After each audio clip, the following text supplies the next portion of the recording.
Good evening, everyone. Welcome along to the SFC interviews here with former Stevenage youth team and a little bit, well, played in the first team a little bit as well, didn't you, Mark Duckett? So, how's things, Mark? And of course, we were just touching on there that this is going to be a little bit of a different stream than what I'm used to in terms of going through players' careers at the football club, because there's obviously a big game coming up in the next few weeks as well.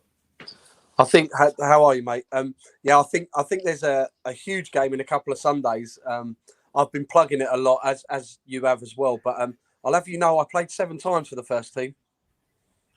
Okay, well, according to Borough Guide, it says there's only like 2. So, in regards to, was there a couple of sub appearances that they haven't noted? Yeah. No, of course, and I don't think the Tottenham and the West Ham and the Arsenal friendlies and the Trinidad game that counts, does it?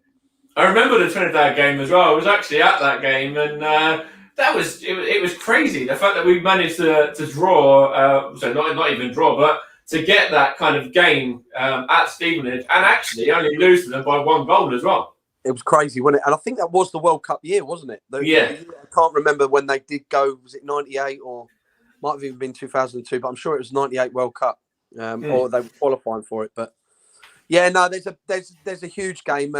Obviously, the 5th, Sunday the 5th. I was speaking to Sam Gittins literally last night on socials. We was having a good old giggle, if I'm brutally honest with you, because he obviously is a local lad, like his dad is. Obviously, he's not as legendary as his dad. But he was just like, he was saying, "What do you think? What's your thoughts?" And again, me, obviously having the affiliation with the football club, even when I left, the football club will always hold a place in my heart. So I spoke to Gitz, and yeah, he's like, "Do you think many will turn up?" And I'm just praying that the people of Stevenage, turn out in force, because at the minute, the first team started really well, under Revs, which is pleasing, because it is a tough league. League Two, it is a tough league. And I just hope that, because of the facility and the ground now, I passed it the other day and it's just light years from when I played there. That's right. And of course, for the game for Martin in a couple of weeks' time as well, I've had a little look just a minute ago in terms of the stands that are going to be open. It is just the main stand, as far as I know, that's open, but it does seem like there's already quite a steady, amount of seats that have been sold, which is good. Yeah, that's really good to hear. Me personally, if it is the main stand, that's great. I know that some people like going around the other side, because of the atmosphere. But yeah, look, if they are ending up opening up more of the stadia, then yourself, me, the people that have been included in the game, we've all done our job in plugging it, because regardless of whether I'd be involved or not, you would have seen me there on the 5th to show my regards. Yeah, absolutely, and it's something that I've, when I saw it, it was something I wanted to, definitely go along to as well. And it's the day after my birthday, so there could even be like 5 or 6 of us there, as far as I'm aware at the moment. Mate, that's brilliant. So go on then. I'll put you on the spot. Who's your favourite out of that list? What, other than you? Oh, not me. No. No, I've got my little 7-year-old daughter coming, because she doesn't think Daddy played football. She sees all the trophies and all the shirts and things, and she's just like, "Daddy, I don't believe you played football." So, it's going to be really, like, from my aspect, really nice to be involved. But mine's more as a fan. Yeah. I remember when Cloughie, the year that we won it, and obviously the reprieve happened, that the club had an academy, and at the time I remember I'd just been released from Chelsea and I didn't have a football club. Okay. And there was someone local in Welwyn Garden City, and they said, "Well, look, come to Stevenage for a year," and we should have got academy status as well that year, because we were playing like Watford, Millwalls, Colchesters, and Paul and all the people behind the scenes had tried their hardest to keep that running, but the FA wouldn't allow it. So it wasn't just the first team that got affected, because we had a half decent side. But yeah, I remember going to watch as a fan, and it was annoying. And then obviously, I carried on with my youth career, and I still got down there on occasions, but it's momentum football, isn't it? And the year they should have gone up, it was disappointing because it didn't just crumble Cloughie's team, it crumbled the club, and it was like press the restart button. So, you know, I think Barry left, and there was 2 or 3 club stalwarts that maybe didn't think that they could carry on playing at the level, and you know they dropped down to local sides, and it's upsetting. But yeah, for your generation, mate, and me, like, you know, I think I'm not going to shy away from answering your question, by the way, as well. There's a number in that. There's obviously Smudger, Rob Trott, Soji, you know, Barry Howes, as you mentioned, Neil as well. There's, you know, a couple of them, Darren Hay as well. So, yeah, you know, probably 4 or 5. Richard Wilmot in goal as well, yeah. Yeah, Stretch. I see Stretch is going, and I'm delighted because I can't remember if it was 6 or 7 years ago, but Neil done this to me because Neil lives in St Neots. Right. This is where I live now, and I see him regularly, and I see him not so long ago. And we were chatting away, and we played a charity game about 6 years ago, and it was the real old generation. Corey was there. You know, I'm sure Gits played. Gits played, but we won. We actually won, and I was talking to Stretch, and I just said, every time I played with Stretch at Hitchin, we just we couldn't keep it. I think we kept like 2 clean sheets. We won a lot of games with Richard, but we just could never keep a clean sheet. And it was something that I laughed about. But look, the list is fantastic. They're some of the lads that you know, and I see I'm sure I see on Neil's list that Dave Noble has made the list. So, yeah, he's also in. Yeah. Yeah. So for me, like, that was another one where I see, wow, because I know a lot of Dave's friends, and he's still playing now, and he's a fantastic footballer. He's unbelievable.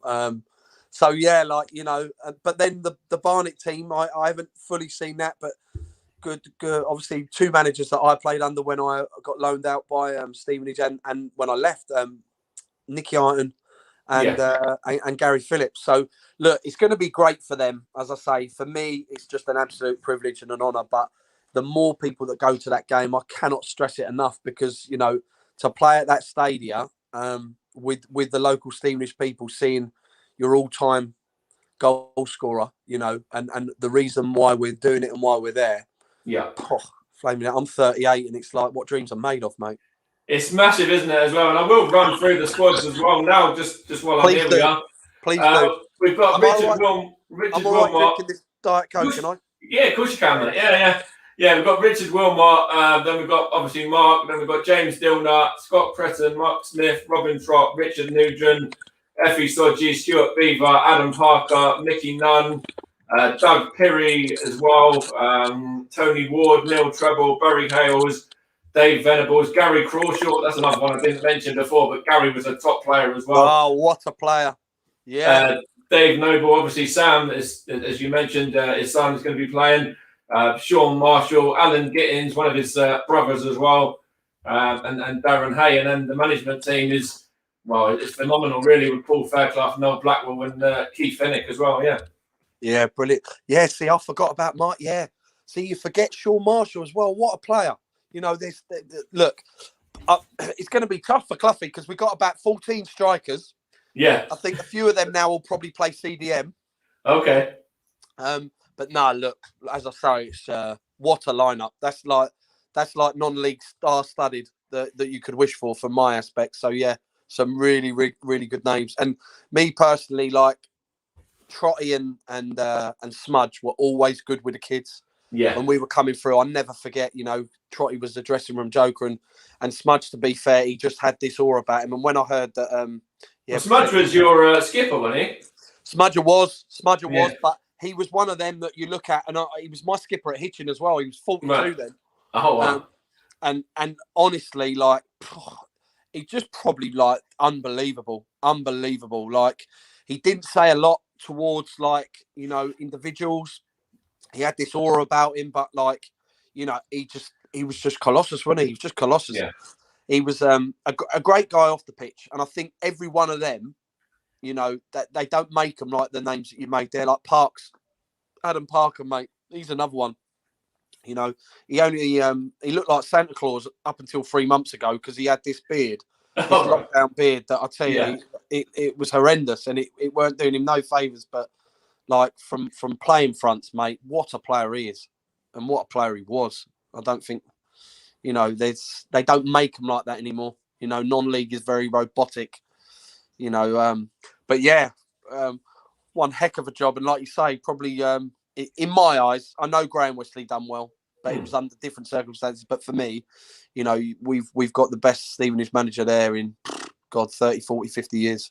Yeah, Paul was an exceptional manager as well. And I'll go through the Barnet side as well. It's obviously Barry Fry managing them, then Edwin Steen, Wayne Turner, Gary Phillips, Andy Lomas, Mark Carter, Gary Ball, Steve Mahoney, Harry Willis, Dave Regis, Nicky Ironson, who you mentioned earlier already. Yeah. Hakan Hayritton as well, Alan Cosby. Go on, mate. Yeah, Hacks obviously had a few stints in non-league management. So again, yeah, good players. Keep going. I'm so intrigued. That's all right. Alan Cosby, Derek Payne, Phil Bridler, Ian Ferguson, Dom Naylor. Actually played at Stevenage, didn't he, Dom, as well? Yeah, David Howells, Bill Baudry, Ivor Angle, Glyn Caesar, Richard Nugent is obviously going to be playing for both sides then, going to be playing a bit for each team. Kevin Millett, Louis Lomas, that is, Charlie Payne, James Ferguson, and then Ben Nugent as well. And obviously Ben is at Barnet now, but he was at Stevenage as well. So he knows Stevenage as well, yeah. Brilliant. Yeah, brilliant. Yeah, it's going to be good. It's going to be really, really good. I just hope, I'm not even bothered about the weather because, people will come in their drabs and as I say, the more tickets that are sold, I know the club have done fantastic on the online sales. Yeah. And I can't stress it enough. Yeah, I just want people to get there and go and appreciate what that great man done for that football club. And I just want to touch a little bit on your time that you spent with the club as well. And coming through the FCO scheme, we were talking about it before, that FCO scheme was, a godsend to some people, you included, really. And obviously, going into the reserves and then going on and being successful, winning the double in the reserves as well. Yeah, and this is for me, this is something that now, it was a godsend because I remember I didn't get a YTS and I was devastated and all the clubs had taken on their intakes. And I remember I was stamping my feet in saying I'd just go and work with my dad and do whatever. But, and I have to mention it because he's a big part of my whole career. But Malcolm Allen, when he took charge of the FCO scheme, I remember the trials. And I remember the trials were at the stadium and three of us got pulled off in 30 minutes. And I thought, I'd lost interest in football. And he said, I'll see you in September. And I was like, I've only played 30 minutes. He was like, you're in. And I thought, wow, he just knew about players. He understood young men. Mm-hmm. And from a coaching point of view, there weren't many better that I had. Obviously, his background, as I got older, I'd heard things and it probably didn't do him well in the league game. But from my aspect, the minute that he got the caretaker job, he kept us involved. He done very, very well. But from our youth aspect, we had a really good youth team. I think we got to the second round of the FA Youth Cup, which was unheard of non-league clubs doing. So, yeah, it was brilliant. And then, like you say, because of how well we were, and because back then football was what I call proper, if you're not good enough for the first team, you play the reserves. Yeah. And we had, do you remember, you had Rushden and Diamonds with all their big spenders. Big teams. Big teams. Yeah. And we played them off the park. And I think there wasn't enough credit due there. But, again, I had my views in management. I've had spells in management. And when you're trying to get promoted and when you're winning things, that era was very difficult to play kids. Yeah.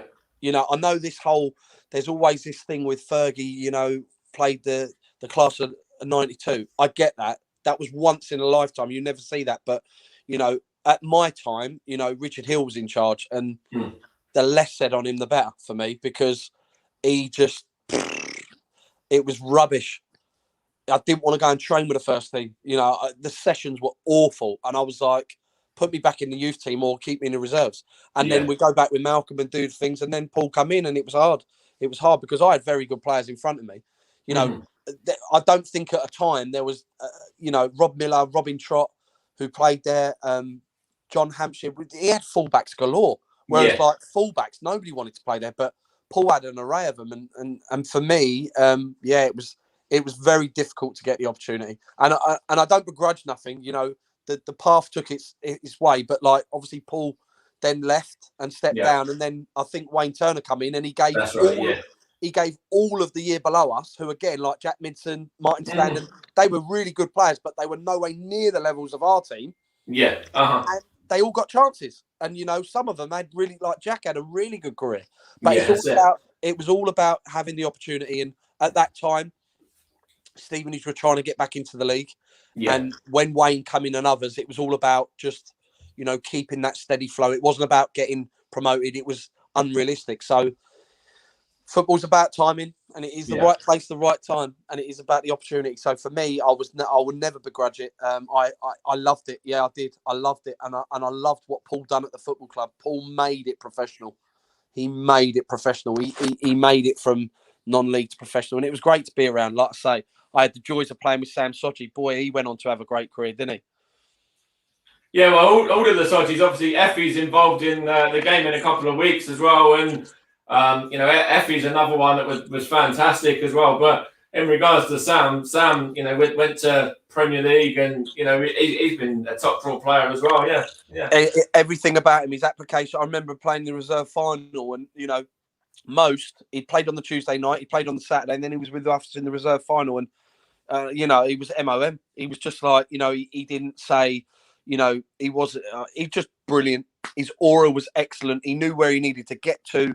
He knew what he had to do. He ate right. He trained well. And he was just, again, brilliant people away from football. They're the ones that are hard now to find. There are so many, excuse my brief outings on it, but there are so many eggs in football in non-league. And the ones away from it, they're hard to find. And you've got probably 22 that you'll see in 2 Sundays' time.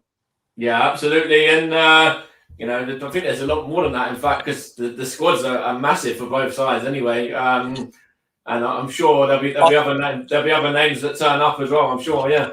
I think there's some that might need to be added, because it don't matter what age you are, how long you've been playing. I think, to get through 90 minutes on that pitch will be an achievement in itself. So, it'll be great to see all the faces, and it'll be great to hear some of the stories and, see what some of the lads are up to, because for me, I had some really good times there, and it's like I said to you earlier, it's the pathway that sets you up in your non-league football life. And of course, you said before that you sort of still quite local as well. So obviously you know quite a lot about Stevenage and what's been going on with Stevenage in the last few years. Then, so it's going to be great to step out at a league club as well, isn't it? Onto a league pitch at a league stadium, like an established football league. Yeah, and this is exactly it. This was always the dream when players were there. This was always the goal, the opportunity. And again, it comes down to the timing. Sometimes when all the big clubs that are big spending, you can spend, and it doesn't always get you somewhere. But eventually, you might have that one season where all the big spenders have left, and you get a good group, you get a good manager that has a good vision, and you understand that this is it. And the changing room's key in all walks of life in football. The changing room's key. But to go back to a league club, as I say, like I've got lots of family and I've had a lot of friends come out of not the woodwork. We keep in touch, but they're like, I've seen you've been added to that squad list, and I'm like, I'm as excited as what they are telling me that I'm there. I'm like, I'm not really bothered about the game. I'm just going to see the players. Yeah. And I've booked Monday off the work, so I'll definitely be having a few beers. You had to be done, didn't it? To be fair. 1,000,000%. 1,000,000%. I think I got my 96, 97 Stevenage ball that I'm going to ask a few to sign. Yeah. Chuck a couple over. You'd be like a kid in the playground. Of course. But no, so obviously, did you see Martin as a fan then? Did you kind of get to see much of him playing, or? So I was very young when I see Martin. I remember the old Pro Pack kit, and I remember when the old floodlights. I can't remember whether we played a county cup final and we got invited along, but he played. I think he'd scored 2 that day. Right. And I'll have to find out. I've got the programme. The programme because obviously we moved 2 years ago. And as you do, you go in boxes and you find all your stuff. But I didn't see as much of Martin as I wanted to. But as I say, the charity game that we played in previously, we'd won 3-2. And I remember Trebs coming off going, it's still great, that winning feeling. But I'm adamant Martin scored 2. he definitely scored one, and I was just couldn't believe it because it was effortless. And I'm talking like, when you look at it and think, bloody hell, when he would have been in his heyday, oh, fuck, what a player he would have been. And I think the greatest thing when you see all them old boys is that, like, they don't do a warm up, they don't do nothing. No, they go straight into it. Yeah. Unfortunately for me, I had to retire at 30 because I had 2 discs removed, and my wife was pregnant with our first child, my second child, and it was basically like, look, if you carry on doing the enforcement, you might not be able to have the longevity of playing with the children. And so for me, I was gutted because there was longevity in football, because, as I say, the level was dropped rapidly over the years, and there was some really average players playing on into their 34, 35, 36, and I thought I kind of wanted that, but then I didn't, because it was like the quality was going. So from my view, I thought, well, look, I'll always be a part of football. I've got coaching badges coming up at the end of November, which is great, but at the minute it's just I'm full concentrating on that Sunday, I will be honest. Fair enough. We've had a few comments as well. Dan says, what's he saying here? He just wanted to know if you were still in contact with Darren Hay. Obviously, Dan was playing in that game as well, and obviously you've been involved in management. He just sort of wanted to know if you're going to get back into it or thinking about going back into it. Dan's a good guy. He's a really good guy. So Daisy was my manager at Hitchin. He got the job from Halsey, and then come to Hitchin, and I obviously played with Darren and obviously the sides. So yeah, I'm really happy Daisy's in it. Really happy that he's been drafted in, because again, what a handful he was. Even in training, the size of him, the absolute size of him, and again, criminally underrated in the air because he's got an absolute slab head, hasn't he? He was the first ever interview that I did for this channel, and now here we are 90 later, and I'm sitting there talking to you. So there we go, mate. That was only about a year and a half, 2 years ago. That's brilliant. It's absolutely brilliant. But no, for me, I had very 3 or 4 opportunities in the summer of management to get back in at lower level, and again, it's just that timing.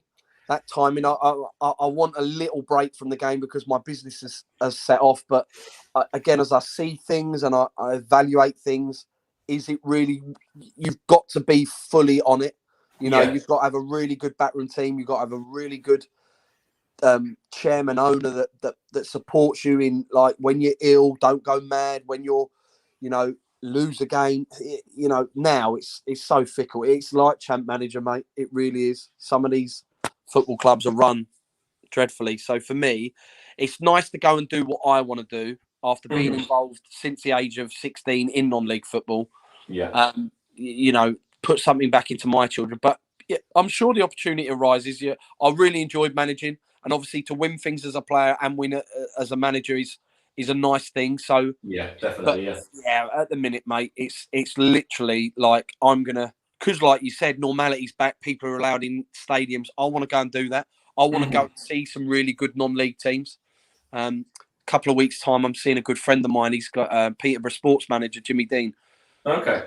2 weeks' time, they've got a heck of a side at Step 3, and I've always liked his values and the way that they play. And they've got what I believe will be a top-of-the-table clash versus Stourbridge. So that's, funnily enough, I think that's the Saturday. The day before. Okay, yeah, exactly. Right. Yeah. So it'll be a football weekend for me. So I'm really looking forward to that. But that's lovely that Dan's commented. He'll see Daisy. I'm sure Dan will come because he's a local. Dan just put in there. He goes, Dux is the best left back in non-league. He's a good old boy. He's obviously hit the beers early, isn't he? Well, it is 5 to 8 now. Ain't that early? But and he also said about Richard Wilmot being his favourite player, and I'm sure he'll be there, no doubt. Yeah. Because obviously, like Richard's boy Ben, he's a cracking young player that come through the ranks under Darren at the football club, and obviously he's gone on now. I think I see the other days at Stoke. I didn't recognise it. Yeah, got half ponytail, and half ponytail, half long hair. Yeah. So I'm sure his dad's over the moon with his long hair, isn't he? So no, it'd be great. It'd be absolutely great. And the family connections there, Richard and Ben. So yeah, super.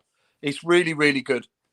I think it's something about Richards and Benz as well, because the Nugents have also both played at the club. Yeah, yeah, yeah, exactly. The Nugents both played, and I'm sure there was because I remember the side with when Dean Martin played. yeah. And Dino, like, he was so intense, so intense. I'll never forget. Us youth team players were like, oh, we strive to be like that, but he was just extra. He was absolutely extra, but it was professionalism. Dean was so professional. So yeah, I can reminisce all night about it, because we spoke the other day about Bridgie. Bridgie was year above, and he was a great guy, but the energy he showed towards the football club, and it was just that good time to be involved in the football club for me personally. And you said about Bridgie just there as well. We used to come to the reserve games. It was usually me, my brother, and my cousin, and we become really good mates with Bridgie and a few others at that time as well. My cousin used to just like, he's not really a football person, but he would love going to the reserve games and just seeing Bridgie and just kind of having a laugh as well, and just kind of. Yeah, he's not normally a football person, but for that sort of reserves, and Steve, he liked it. He enjoyed it a lot, yeah. But this is what we touched on. This is how it used to be. Now, like, you have first teams or the reserves. I know at the top teams, they do it, Arsenal play at Boreham Wood. Yeah. I know that we have Tottenham at Stevenage, which is great because it's a financial, it's superb. But like, academy players, like the FA Youth Cups, we used to play there and they still do it now. It gives them that experience. Like, to play reserve team football for Stevenage on somewhere like Fairlands would be like criminal. It would be absolutely, it'd be something stupid. But we loved it. We weren't going to lie. We loved it as young men. We didn't care that it was reserves. We took it seriously. As you say, we won the league. We won the double that year. It was sensational. But as I say, it just wasn't the right timing for them to bleed and breed the youth, which is fine. But that's football, eh? I think I used to drag my sister to some of those reserve games as well, and she's going to come to this one in a couple of weeks' time, alongside my brother. Me and him used to have a season ticket, and my dad, and I think my mum, I think her, she's going to come. I think my sister's like other half's going to come, so it's going to be, as I say, quite a few of us going to be there. Yeah. At the minute, I think we're up to 28. I've got 28 friends and family. Right. So, yeah, for me, I just said to them, but a lot of them, like, you got to remember, a lot of them, like, they're based in Welling and they used to go and watch Stevenage, so it was great. And then, obviously, when I got my deal there, it was like there was an affiliation, and there's a lot of the local. I said to you at the start of the show that a lot of the guys we play on a Sunday just to keep our minds mentally ticked over against one of my good friend's sons, and all of his sons' mates are like 18, 19, 20. Oh, wow. Okay.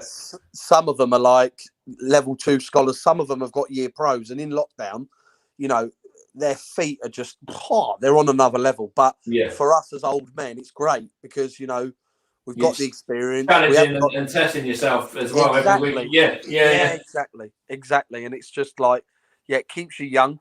But then Monday, Tuesday morning, you know about it. I'm sure. Yes, we've got another comment here from Yido Jones 22. Apparently, you're their hero. Yeah, Glenn Jones. They're all coming out tonight, aren't they? They're all coming out, and this is why you get. And I love this. The affiliation, not just with the football side, with the people. I was just before we done this, and I will tell you because it's nice. I always like when people give you behind the scenes information on what happens in football. But I never forget when we used to go with the first team, and this is how easy it can be done, is that they'd invite you to go Pulse and Vogue. Okay, yeah. And you go to the leisure park, right? And you'd be with the first team, and then instantly it'd be like, oh yeah, there's son. And you'd all go off and you wouldn't see no one. And I was like, well, where's everyone gone? And it was literally end of the night when it was all kicking out, you'd see like lads and players like stumbling out, and that was the part for me that I loved, the camaraderie. And I weren't part of the first team, and I completely understood that, but they'd still get you involved. Oh, it was brilliant. It was absolutely brilliant, and that's what sets you off, as I say, in your pathway. There wasn't no egos, there wasn't no we all knew who the top earners were. We all knew who didn't get the money, and that was great. But the respect levels, and like if you'd nutmeg a first team player, he'd do you in the 50-50 to say, "Oh, young'un, don't do that." Blah blah blah blah. So these are great things for me. They're great things. And of course, we haven't really touched on Paul Fairclough yet as a manager as well. And obviously, you're going to be managed by him again in a couple of weeks. But what was that like to obviously work under him as well? Of course, you mentioned before that he's probably one of the best, if not the best, that the club's ever had. For me personally, I never understood because I was too young. Right. I never understood the tactical side. I never understood like the elegance. He shouted a few times. Don't get me wrong, but he was another one that he had that aura, but he demanded respect. And that was really really good. But he was also very, the school teacher in him. He was very forthcoming in.